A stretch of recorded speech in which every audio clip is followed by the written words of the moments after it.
What's going on YouTube? My name's Dargon, and today we're going to go over some tips and tricks for setting up a new character.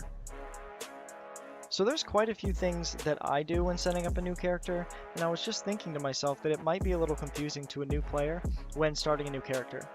There's a lot of customization when it comes to creating a new character in Star Wars, and a lot of people aren't aware of some of these things. Today, we're going to go through UI, we're going to go through keybinds, some tips and tricks, a camera issue that's pretty common. We'll go through character perks and a few other things as well. So this is usually what you'll see when starting a new character in Star Wars: The Old Republic. You have the default UI, you have the new login reward system, and the font's huge. I don't particularly like the default UI, and I'll show you how you can customize that as well. So I make sure I get my login rewards every day, claim those bad boys, and let's get to work. So let's jump into the UI first. You can hit escape and go to interface editor. You'll notice that you can now edit every single UI element in the game. This is the base UI. You can move anything wherever you want it to. There is other things like everything at once, but it can get pretty cluttered, so they specify conversation related, main HUD, group, so on and so forth, so you can edit all of those without being overwhelmed. There's also presets like advanced, retro if you are used to playing a game like maybe World of Warcraft or something. And another cool thing that you can do here is the main thing I want to show you actually is that you can customize all this on one character and then save and hit the save button, and then you can load that up later. For instance, I have a couple that I've saved, and this is the UI that I like. It's kind of World of Warcraft-esque. I have my buffs and debuffs over here, my main minimap here, some extra stuff here, and the main bars here. I think this is really clean. Now that we've set up the UI, let's go ahead and mess with some keybinds. So we'll go to the options menu again by hitting escape and go to preferences. You'll notice at the bottom here you have keybinds, Starfighter keybinds, and keybind import export. One good thing to note here is, just like your UI, you can save your keybinds on one character and then load them up later. Let's go through a few key things on the keybind section, and then I will show you how to import and export those as well. I don't really mess with targeting that much. The quick bar is basically your action bars. So you have quick bar 1, and then the other quick bars are the ones that you might set up. Let me show you how to find the numbers there. So you go into interface editor again. You can see quick bar 2, quick bar 3, quick bar 5. If it's red, it means it's not enabled. Click enable there. You got that. So you know how to find them. You know where they're at. Go back into preferences, keybinds, and you can edit those however you'd like. Movement, same way. One thing that I do, I know not a lot of people do, is I move the strafe keys to A and D. So I get maximum movement speed despite what direction I'm going. I don't mess with too much miscellaneous either.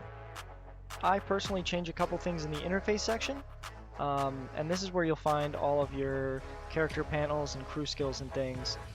So just like the user interface, you can save these keybinds as well. So you get your keybinds how you'd like them, and then you would type a name for them here and save those. From there, you can load them. I'm going to delete this one, but you just press this button here and you'll load your keybinds from wherever you saved them.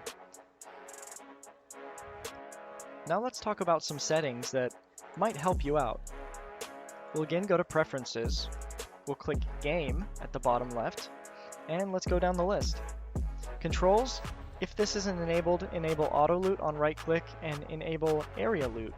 This is going to allow you to pick up everything at once, and this does help. Plus you can sell all the trash items for credits. Camera settings are something a lot of people have issues with.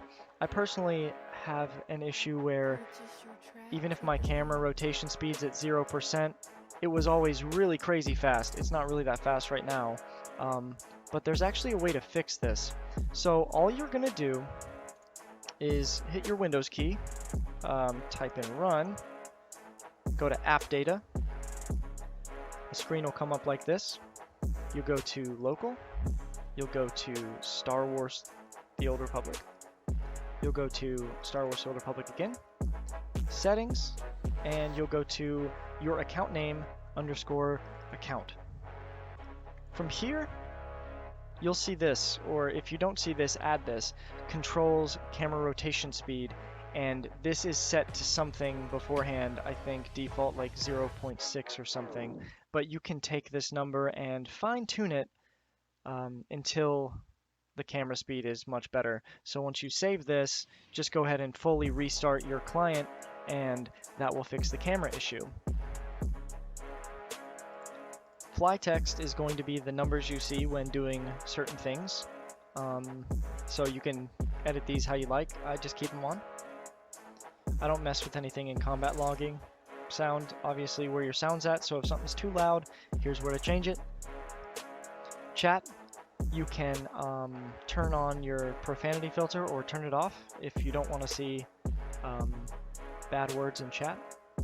There's a couple other things here as well. The user interface section, there's a couple settings that are pretty important in the conversations window. I like to keep all these selected. The show conversation alignment shows the alignment of the choice you're about to make before you make it. So that one's pretty good. And then I like subtitles because sometimes I don't understand one of the NPCs, or I look away for a second and don't know what they're talking about.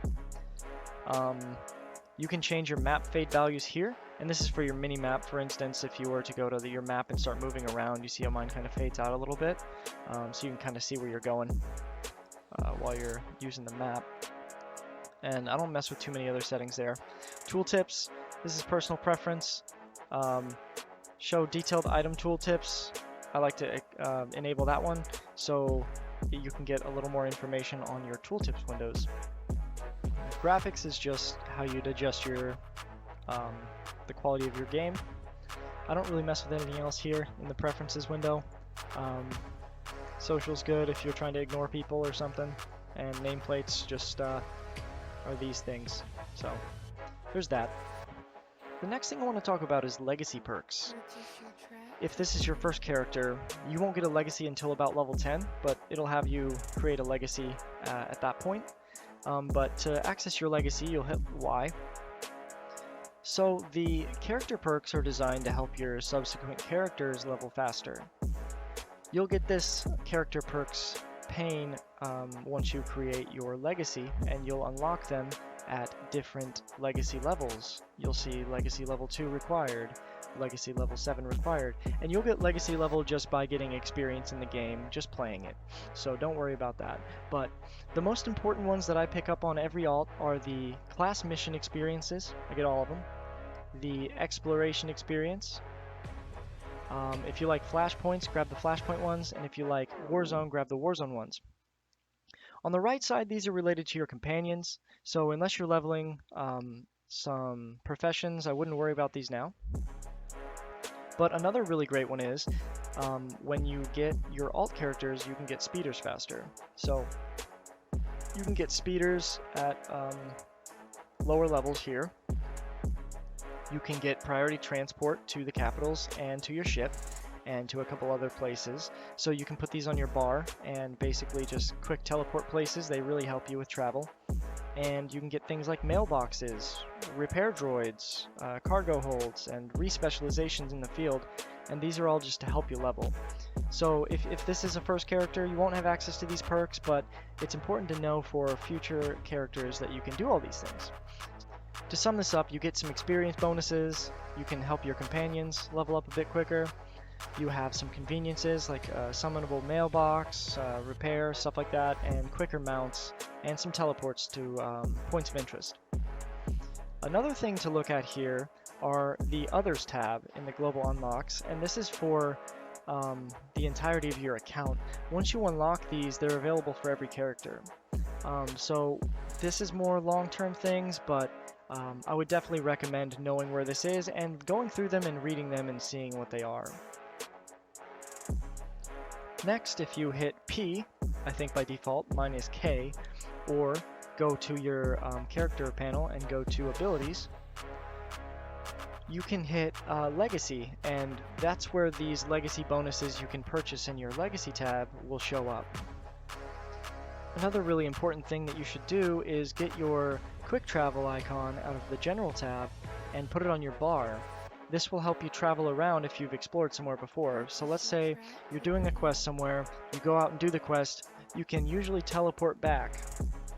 You can increase the speed on recovery for that in the Legacy tab as well, so you could use it more frequently. You'll also find your vehicles here once you get some mounts set up. So you'll usually get a mount at level 10, or with the Legacy you can get a mount at level 1. If this is an alt character and you have some things established, the fastest way I think to set up a character is to walk out of your starting area, hit U, and travel to your stronghold. Once in your stronghold, you can access your funds, a mailbox, and if you have it set up, GTN to buy whatever items you might need to get on your leveling adventure. And that'll just about wrap it up for this video. If you have any questions, comments, concerns, or suggestions for future content, leave a comment. And don't forget, if you like the video, to like and subscribe. It only takes a second and doesn't cost you anything. And I'll see you next time.